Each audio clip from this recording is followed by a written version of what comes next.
സർക്കാർ 1000 രൂപ ഓണറേറിയം വർധനവ് പ്രഖ്യാപിച്ചുവെങ്കിലും അയവില്ലാതെ ആശാ ഹെൽത്ത് വർക്കേഴ്സ് അസോസിയേഷൻ തുച്ഛമായ തുക തന്ന് സർക്കാർ ആശമാരെ അപമാനിക്കുകയാണെന്ന് ആശാ സമരസമിതി പ്രതിനിധി മിനി മീഡിയ വണ്ണോട് പറഞ്ഞു.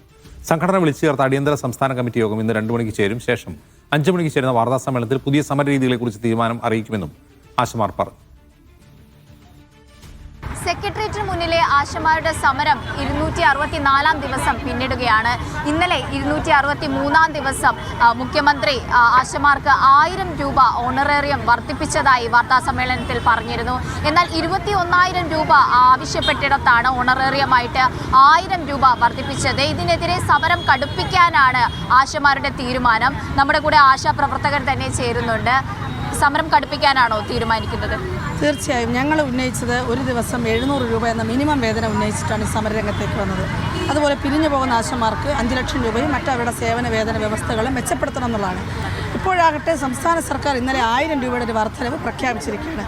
അത് തുച്ഛമാണ് ആ വർധനവെന്ന് പറയുന്നത്. അത് ഈ കേരളത്തിൽ പണിയെടുക്കുന്ന സ്ത്രീ തൊഴിലാളികളോടുള്ള പണിയെടുക്കുന്ന മുഴുവൻ ആളുകളോടുമുള്ളൊരു അവഹേളനം തന്നെയാണ്. പക്ഷേ ഈ 1000 രൂപ ഞങ്ങൾ പൊരുതി നേടിയതാണ്.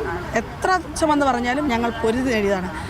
ഈ സമരത്തിൻ്റെ 53ാമത്തെ ദിവസം എളമരം കരീം എന്ന് പറയുന്ന CITUവിൻ്റെ അഖിലേന്ത്യാ നേതാവ് പറഞ്ഞത് ആശമാരുടെ ഓണറേറിയം വർദ്ധിപ്പിക്കാൻ ഞങ്ങൾ ആവശ്യപ്പെടില്ലെന്നാണ്. അങ്ങനെ ഒരു തൊഴിലാളി നേതാവ് പ്രഖ്യാപിച്ചതിന് പിന്നാലെ നിശ്ചയദാർഢ്യത്തോടു കൂടി നടത്തിയ സമരമാണ് ഇതിപ്പോൾ 1000 രൂപ വർദ്ധിപ്പിക്കാൻ അതേ ഗവൺമെൻറ് നിർബന്ധിതമായിരിക്കുന്നത്. ഇന്ന് നിങ്ങളുടെ സംസ്ഥാന കമ്മിറ്റി യോഗത്തിന് ശേഷം സമരത്തിൻ്റെ രീതിക്ക് എന്തെങ്കിലും മാറ്റമുണ്ടാകുമോ? ഞങ്ങളത് ആലോചിക്കണം. ഞങ്ങൾ ഇന്നലെ രാത്രി തന്നെ അടിയന്തരമായി 14 ജില്ലാ കമ്മിറ്റികളും യോഗം ചേർന്നിരുന്നു. ഇന്ന് സംസ്ഥാന സമിതി യോഗം ചേർന്ന് കാര്യങ്ങൾ കുറച്ചുകൂടെ കൃത്യമായി തീരുമാനിക്കും. എന്താണെങ്കിലും ഒരു ഉയർന്ന ഘട്ടമായിരിക്കും.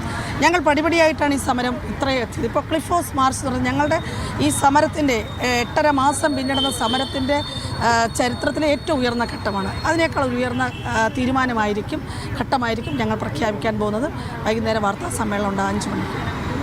അതുപോലെ തന്നെ നിങ്ങൾ ഈ ഓണറേറിയം വർധനവ് അല്ലാതെ നിങ്ങളുടെ മറ്റ് ആനുകൂല്യങ്ങൾ ആ ആവശ്യങ്ങളും അംഗീകരിക്കപ്പെട്ടില്ലല്ലോ. അപ്പോൾ അതിൽ കൂടി ഊന്നിയായിരിക്കുമോ വരുന്ന സമരം? തീർച്ചയായിട്ടും ഞങ്ങളുടെ അടിസ്ഥാന ആവശ്യങ്ങളെല്ലാം ഞങ്ങൾ ഉന്നയിക്കും. 62 വയസ്സിൽ പിരിച്ചുവിടാൻ ഈ കേരളത്തിൽ സംസ്ഥാന സർക്കാരിൻ്റെ ഉത്തരവുണ്ടായിരുന്നു. ഞങ്ങൾ ഈ സമരമുഖത്തിരുന്ന് അത് പിൻവലിച്ചു.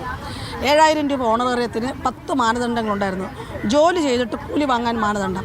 ഈ അന്യായത്തെ ഞങ്ങൾ ഈ സമരമുഖത്തിരുന്ന് ചെറുത്ത് പരാജയപ്പെടുത്തി. ആശാ വർക്കർമാരുടെ ജോലിയെ സംബന്ധിച്ച് 18 വർഷമായ ഒരു വ്യവസ്ഥ ഇല്ലായിരുന്നു.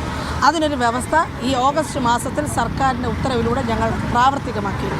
പ്രതിമാസ വേതനം എന്ന് പറയുന്നത് 18 വർഷമായിട്ടില്ലായിരുന്നത് ഈ ഉത്തരവിലൂടെ പ്രതിമാസ വേതനം നൽകേണ്ടതാണെന്ന് ഗവൺമെൻറ് തീരുമാനിച്ചു.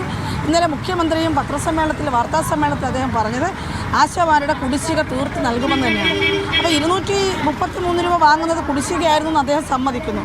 മറ്റൊന്ന്, ഓണറേറിയം നൽകേണ്ടത് കേന്ദ്രമാണോ സംസ്ഥാനമാണോ എന്ന് സംബന്ധിച്ച് ഈ സർക്കാരിൻ്റെ ഭാഗമായിരിക്കുന്ന ആളുകൾ മാസങ്ങളായി ചർച്ചയാണ്. അതിനൊരു വിരാമം ഇട്ടുകൊണ്ടാണ് ഇന്നലെ മുഖ്യമന്ത്രി പറയുന്നു ഓണറേറിയം 1000 രൂപ കൂട്ടിയത് എന്ന് പറഞ്ഞാൽ ഇത്രയും 8.5 മാസത്തോളം കാലം ഇവർ നടത്തിയ കള്ളപ്രചരണങ്ങൾ, കാപട്യങ്ങളെല്ലാം തുറന്നു കാണിക്കുന്ന, അതെല്ലാം വെളിപ്പെടുത്തുന്ന ഒന്നായിരുന്നു ഇന്നലത്തെ എത്ര ചെറുതാണെങ്കിലുള്ളൊരു പ്രഖ്യാപനത്തിലൂടെ ഉണ്ടായിരിക്കുന്നത്. അതെ, അത്തരത്തിൽ ഇന്ന് ചേരുന്ന സംസ്ഥാന കമ്മിറ്റിയിൽ അടുത്ത സമരരീതിയുടെ കാര്യത്തിൽ ഒരു തീരുമാനത്തിലെത്തും. അത്തരത്തിൽ ഇപ്പോൾ സെക്രട്ടേറിയറ്റിൽ തുടരുന്ന സമരം മറ്റു രീതിയിലേക്ക് മാറ്റണമോ എന്നതിലുമൊക്കെ ഇന്നത്തെ കമ്മിറ്റിയിലായിരിക്കും തീരുമാനം. ക്യാമറ പേഴ്സൺ കണ്ണൻ തിരുമലയ്ക്കൊപ്പം സനിസ ശോഭ ചന്ദ്രൻ, മീഡിയ 1 തിരുവനന്തപുരം.